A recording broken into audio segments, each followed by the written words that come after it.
Hey, who's going to be the Lions' fourth wide receiver? Because nobody knows right now.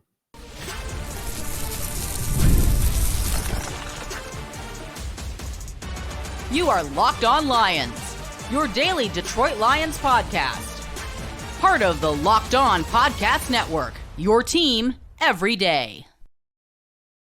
What's good, everybody? Matt Derry with you. It's another week of Locked On Lions right here on the Locked On Podcast Network, your team every day. On a Monday, August 12th and a Tuesday, August 13th. Thanks for making us your first listen. Checking us out wherever you get your podcast. Lions with an evening practice tonight. We're recording as the Lions are hitting the field down in Allen Park. A lot of news from the weekend, a lot of news from today. Some movement on the wide receiver front. There's a new quarterback in the building down at 222. All of that coming up right here on Locked On Lions for tonight on this Monday. Thanks for checking us out wherever you get your podcast. Thank you for subscribing and watching for free on our Locked On Lions YouTube channel as well. The podcast today brought to you by LinkedIn. LinkedIn Jobs helps you find the qualified candidates you want to talk to faster. Post your job for free at linkedin.com/LockedOnNFL. That's linkedin.com/LockedOnNFL to post your job for free. Terms and conditions apply. You can follow us on Twitter at Derry Speaks, at Locked On Lions, Matt Derry Facebook fan page where we post the podcast daily, and you can comment as well. And again, our Locked On Lions YouTube channel. A shout out to our everydayers that are out there. Thank you for checking us out. One of our everydayers, Matt, checked in today. He's going to be our call of the day coming up later on in the podcast. If you go to speakpipe.com/Derry podcast page, you can leave a voicemail and we might play it on the show. All right, Lions will play the Chiefs Saturday afternoon at 4 o'clock in preseason game number 2. Dan Campbell moments ago saying it's going to be up to the players on whether or not they want to play in this game. They're going to do another scrimmage on Wednesday, offense versus defense and all of that. And that will be with pads and everything else. So I would doubt that any of the regulars are going to play, but who knows? There might be some that say, hey, give me a series or two. And it sounds like Dan Campbell is going to allow a lot of the players to sort of decide whether they're going to play Saturday in Kansas City. Also today, David Bada, the defensive tackle that got hurt the other night, he's out for the year. Lions have lost a few D linemen as of late, but are adding to the roster. Now here's where I'm going to start today with the program. And you see it for those of you watching on the YouTube channel, wide receiver 4. Everybody in the Detroit media is calling it wide receiver 3, the battle for wide receiver 3. I don't know why they're calling it that. It's wide receiver 4. Last I checked, Amon-Ra St. Brown is 1, Jameson Williams is 2, and Khalif Raymond is 3. So to me, those are the 3 guys. So this is wide receiver 4. Now, you need 4 wide receivers. Heck, you need 5. But right now, wide receiver 4 of battle is no one knows what it is. Because today, in a bit of a stunning move, Antoine Green, who suffered a concussion in the preseason game the other night in New York against the Giants, only in New York, in New Jersey, suffered a neck injury and a concussion, and today he was waived injured, meaning that Antoine Green is now available to sign somewhere else if he can pass a physical, and if he doesn't, he could come back to the Lions, but either be placed on injury reserve or do an injury settlement with the Lions and come back later on in the season. My guess is he would not be picked up and then go on IR for the Lions. That would be my guess. But regardless, Dan Campbell said today, yeah, this was just the best course of action for the Lions and Antoine Green, but he's out of the mix for a while now for wide receiver 4. And Antoine Green was a name that everybody talked about, including me in the offseason, going, this is a 7th round pick that flashed a little bit last year out of North Carolina and has a chance to grab that wide receiver 4 spot. Hasn't had a great camp, gets injured the other night, and the Lions are dumping him. So what does that leave right now at wide receiver 4? Well, first of all, Campbell said today, they're dying for someone to step up. Geez, great. Wide receiver 4 is going to be from somebody else's roster, I guess, is my guess. Unless Donovan Peoples-Jones continues to play well. He looked good the other night, but he didn't come in until the second half. You've got to figure now it's DPJ's job to lose but he's not exactly lighting it up at practice. So much so that he was demoted on the depth chart. And like I said, didn't get in until the second half the other night when it was the scrubbery out there. So you got Raymond, Jamo, Amon-Ra.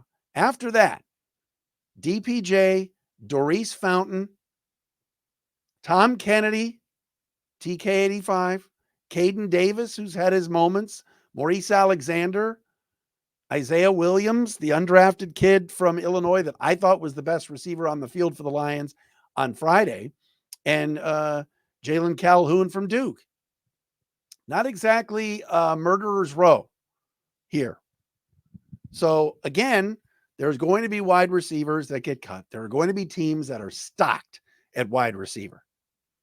All right. Off the top of my head, I will tell you right now that one of those teams that's not stocked at receivers, like the Chargers, but other teams have good depth and guys that step up. But you look at, like, in the division, the Bears, you know who their top 3 or 4 guys are going to be. Other teams are loaded at receiver. There are guys that have stepped up in the preseason, et cetera, that maybe have to get cut, or teams are hoping they can sneak them onto the practice squad and the Lions will pounce on them. But right now, it's Donovan Peoples-Jones's job, you got to figure, to lose as the 4th wide receiver. But again, he was buried in the first depth chart the team put out last week. So this is definitely interesting. You need look, Jahmyr Gibbs could end up lining out wide a lot. A guy like Sione Vaki, we've seen, is very, very capable of doing a lot of things offensively. Maybe that's the route the Lions go. But I thought Antoine Green would last longer than one preseason game. I thought he was going to win the job and improve. It hasn't been a great camp. And yes, he has a concussion and a neck injury, and maybe he is going to be out an extended period. But the way Dan Campbell was talking about it today, hey, this is just the best course of action. Antoine Green, could be back and could be stashed on IR. But as of now, Lions are looking, as Campbell said, we're dying for someone to step up. That's why I like the work of Isaiah Williams the other night. Maybe he gets first half reps. Maybe he plays more with the second unit offense coming up on Saturday afternoon against the Chiefs. So this is an interesting battle to watch, that wide receiver 4 battle. So we'll see about that. Also for Saturday, Malcolm Rodriguez continues to be out. He's been had a lingering injury the last couple of weeks. And Dayron Gilbert, the kid from Brother Rice, who I really liked at the Mike linebacker spot the other night against the Giants. And I know it's preseason, folks, but he's injured and he's not going to likely be a part of practice this week, the scrimmage on Wednesday, or the game Saturday against Kansas City. So a lot of moving parts right now. Here's the bottom line, though. I keep saying bottom line. Here's the thing, though. The Lions, we could sit here and nitpick about number 4 wide receiver and, a Brad Holmes draft pick that's gone, because it's a rarity that happens. Brad Holmes draft picks stay on the roster. There's only, I think now, after Chase Lucas and Antoine Green, they're all still there. That's an amazing run for Brad in 4 drafts. It's still going to come down to Jared Goff and Jahmyr Gibbs and the offensive line and Hutch and the best players. If the Lions' best players are besting and healthy, the Lions are going to go very far, very far. So we could sit here and go, well, Tom Kennedy at number 4 receiver, DPJ. We could do that, and I just did that. But the bottom line is the guys that are the best players just have to keep doing their thing. The Pro Bowl players have to have Pro Bowl years. And the Lions will continue to rise up the ranks. If you read Albert Breer's story at SI.com, I believe it was this morning or maybe yesterday, he was raving about how the Lions handled all the fights that took place, the fine with the Giants, and how they're running such a tight ship that the Lions owned that there was too much fisticuffs, but the camp is so competitive and the guys are so competitive that it's all about having that edge and the Lions focus, and it's still there. So it was a good piece. Check it out with Albert Breer at SI.com. All right, folks, you asked for it. You got it. A new quarterback has made his way to the Meyer Performance Center at 222 Rodney Wood Drive. Ladies and gentlemen, we will tell you who that quarterback is coming up next.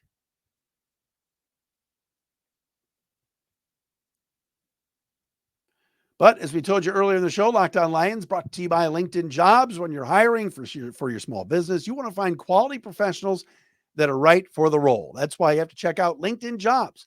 LinkedIn Jobs has the tools to help you find the right professionals for your team faster and for free. Seriously, post on LinkedIn Jobs. It is so easy. They even put that purple hiring frame around your avatar picture so people know that you're looking. And everybody's on LinkedIn. It's a great place to find professionals, to network. And it's not a job board. Just everybody's there. Jobs are included. It's great.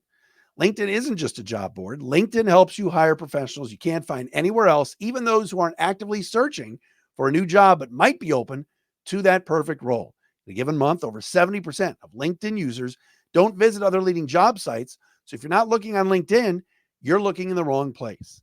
On LinkedIn, 86% of small businesses get a qualified candidate within 24 hours. Hire professionals like a professional on LinkedIn. Post your job for free at linkedin.com/LockedOnNFL. That's linkedin.com/LockedOnNFL to post your job for free. Terms and conditions apply.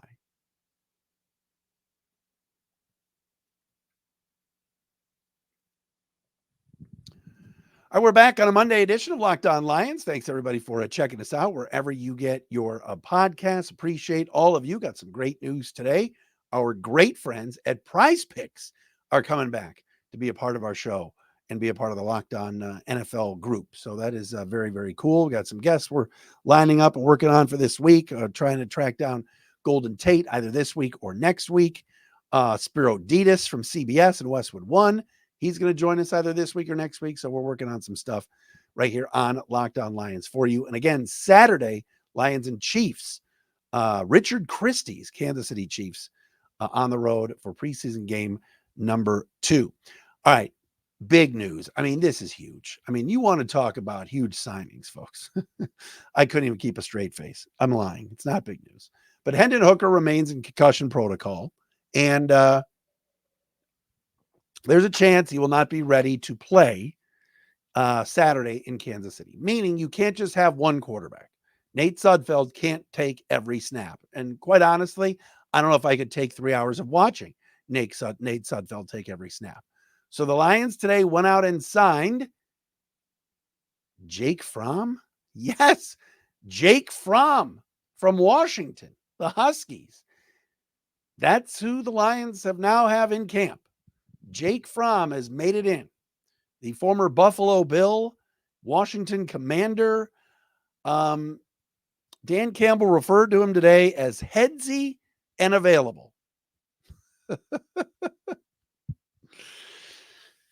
If your best ability, I know TJ Lang used to always say this, your best ability is your availability, which is true. But if someone says, give me a couple of adjectives to describe a quarterback that's going to come in and compete, headsy and available are not exactly what I'm looking for. I'm looking for a strong arm. I'm looking for confident in the pocket. I'm looking for, he's got great legs. He can run. Oh, he's headsy and available. Jake Fromm wasn't even that good in college. He wasn't. And there's a reason he hasn't played in the league. There's a reason he is available. But I was looking it up today and I'm like, all right, if the Lions didn't sign Jake Fromm, who else is available? Well, number one, we've talked about this. Ryan Tannehill is going to cost some money. And if the Lions decide Hendon Hooker's not ready to be the backup, Nate Sudfeld's not qualified, and Jake Fromm doesn't light it up, they're going to need a backup quarterback. And I know some of you are going, well, why don't they just call Teddy Bridgewater again? No, Teddy Bridgewater retired and wants to be a high school football coach. And that's exactly what he's doing down in Florida. That's not happening. Ryan Tannehill would be good as a backup, but he's going to cost you some money. Lions paid Teddy Bridgewater $5 million to hold a clipboard last year. It might be the same thing with the 36-year-old Tannehill. Also available, if you want him, Trevor Siemian, Blaine Gabbert, AJ McCarron, the 50-year-old Brian Hoyer, Kellen Mond, Ben DiNucci, and Nathan J. Peterman. Peterman here. That is just a list of pure hell right there. That is just a giant bowl of nasty chili. Those names. Ryan Tannehill's my first choice. If I had to make a second choice, Trevor Siemian, Blaine Gabbert, AJ McCarron. Wasn't AJ McCarron in the UFL for a while? Brian Hoyer, Kellen Mond, Ben DiNucci, and Nathan Peterman. Jeez. Woo. Not good. Not good. So we'll see what Jake Fromm is all about. I don't think the Lions are rushing to any judgment. Hendon Hooker had his moments Friday night. Definitely moved the team better than Nate Sudfeld. He's in concussion protocol right now.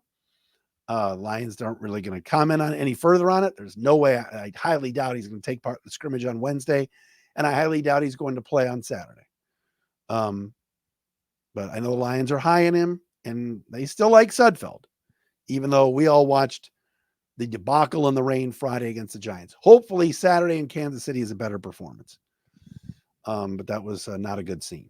Not a good scene at all. And again, there are quarterbacks on rosters right now that could get cut. You never know. I mean, Dallas is carrying a Cooper Rush and Trey Lance. Will that continue?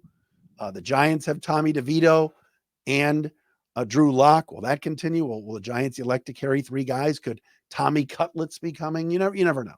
But there will be some movement at the end of August on final cuts, and the Lions will be adding and subtracting. We know that. I'm just telling you about the quarterbacks that are available right here, right now. One other note, and I read this in Justin Rogers' piece, and hopefully some of you subscribe to DetroitFootball.net. You get Justin's stuff. It's great. You get the emails right to your inbox. Like, he sends tons of info every day. The former Detroit News beat writer. We love JR. Check out his stuff. Justin wrote yesterday about regression that has taken place over the last week. And look, we have to be fair. When this guy does well, I tell you. When this guy doesn't do well, I also tell you. I do. Jameson Williams has a case of the drops right now.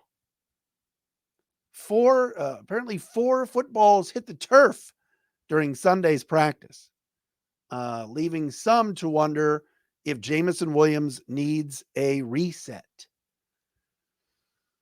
Oh boy. Look, we're all expecting big things from this guy. We're all expecting in year 3 that a first round pick like J-Mo is ready to handle the workload, ready to step up. You see the talent. Somebody the other day posted on Reels or on TikTok, just like a highlight reel of J-Mo, like the reverse in New Orleans, the reverse in San Francisco, the deep ball against Tampa. Gosh, the talent is there. The talent is there. But now to read about, this past week, drop balls and might need a reset, might need a confidence boost. It's like, geez, guys. The Lions are an Amon-Ra St. Brown, knock on wood, injury from like major panic at receiver. And I'm not saying, oh man, I wish they would have kept Josh Reynolds. I like Josh Reynolds, but the money didn't match.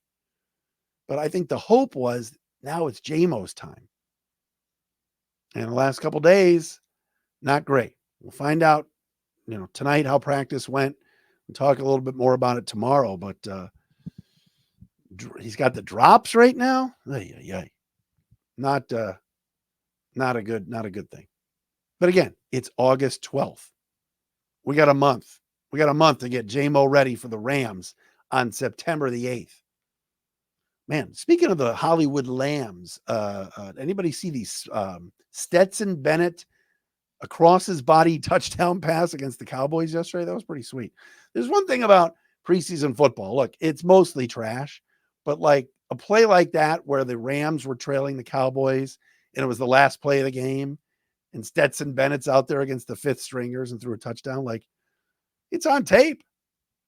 It's fun. And my boy Andrew Siciliano had the call on the Rams TV broadcast. I watched it a couple times. It was pretty cool. By the way, one other note, Jeremy Fowler from ESPN is reporting teams are starting to check in with the Patriots about Matthew Judon. The Jets, Hassan Reddick has asked for a trade already. He has never even played a snap with the Jets. The Jets are saying they're not trading him. Judon, we've talked about. Detroit guy, only making $6.5 million this year. I know he's getting up there in age, but you wonder if the Lions are one of the teams that's checked in. There are reports all over Twitter that the Bears are checking in. Last thing I want to see is Montez Sweat on one side and Judon on the other. Should the Lions be checking in on that? Yes, they should. There's nothing wrong with making a phone call. Asking price is a different story. And remember, the Lions don't have their third round pick next year after trading it away in the draft this year. So stay tuned on that.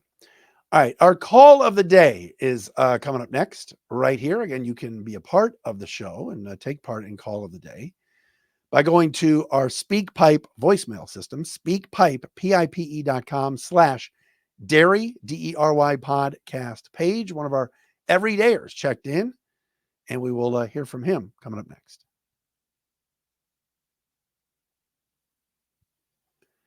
And Locked On Lions today brought to you by eBay Motors. Passion, drive, and patience. The formula for winning championships is also what keeps your ride or die alive. eBay Motors has everything you need to maintain your vehicle and level it up to peak performance. Superchargers, roof racks, exhaust kits, LED headlights, and more. Whether you're into speed, power, or style, eBay Motors has you covered. With over 122 million parts for your number one ride or die, you'll always find exactly what you're looking for. And with eBay Guaranteed Fit, your part is guaranteed to fit your ride every time or your money back. Because with eBay Motors, you're burning rubber, not cash. With all the parts you need at the price you want, it's easy to make your car the MVP, bring home huge wins as well. Keep your ride or die alive at ebaymotors.com. Eligible items only. Exclusions apply. eBay Guaranteed Fit, only available to U.S. customers.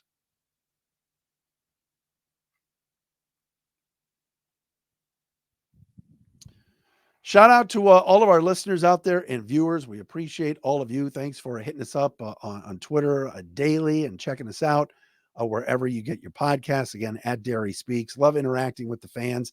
Everybody is so excited, certainly for Lion season here. And we're kind of, we're in that kind of dog days. We got excited about training camp. Now camp's kind of wrapping up. Second preseason game. I think eventually they're going to get rid of 3 preseason games. It could get down to 1 or 2. Especially when they add what I think is going to happen, the 18th regular season game. So we'll see about all of that. All right, let's go to the SpeakPipe voicemail system. Our call of the day today, and this comes from one of our everydayers, Matt Splonskowski. What a great last name. And Matt checking in with a very good question.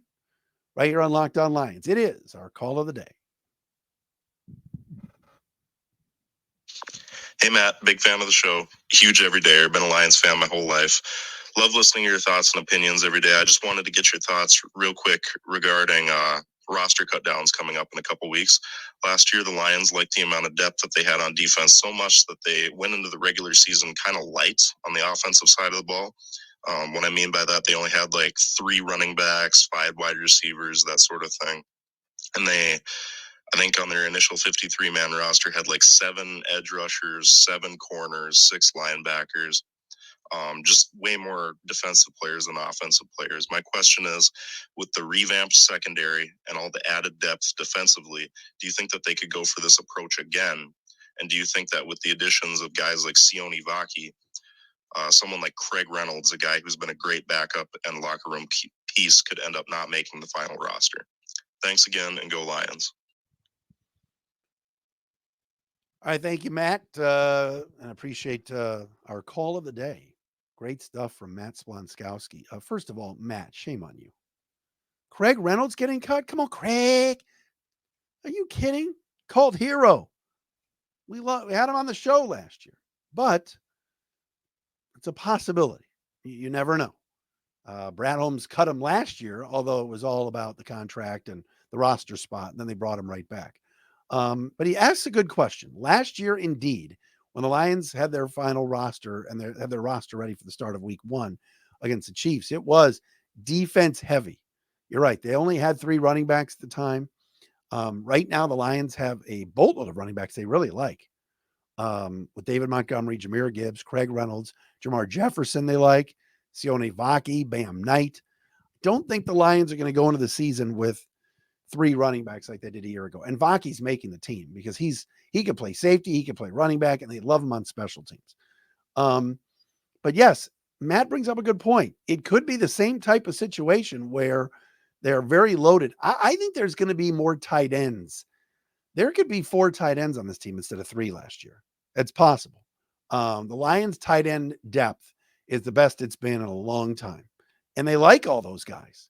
They like Parker Hess. They like the Flying Zylstra brothers, Shane Zylstra. They like James Mitchell.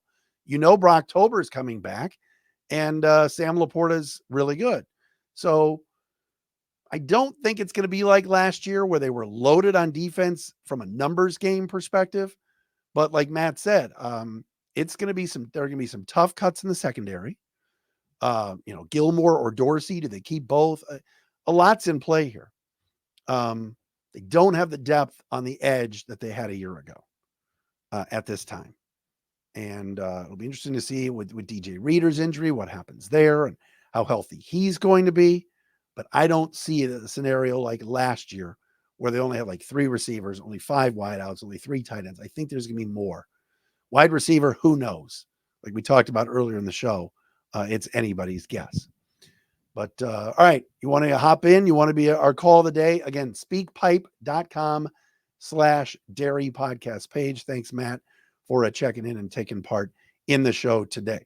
All right, that'll do it for our Monday edition of Locked On Lions right here on the Locked On Podcast Network. Thanks for checking us out wherever you get your podcast. Thanks for making us your first listen. Don't forget Jake Riepma, Locked On Detroit Sports. He'll have a postcast on Saturday right after Lions Chiefs. Me, I will not. I'm taking Saturday off, but Jake will be on, so you can get the postcast right following the game on Saturday. We are back again tomorrow, everybody. Have a great night.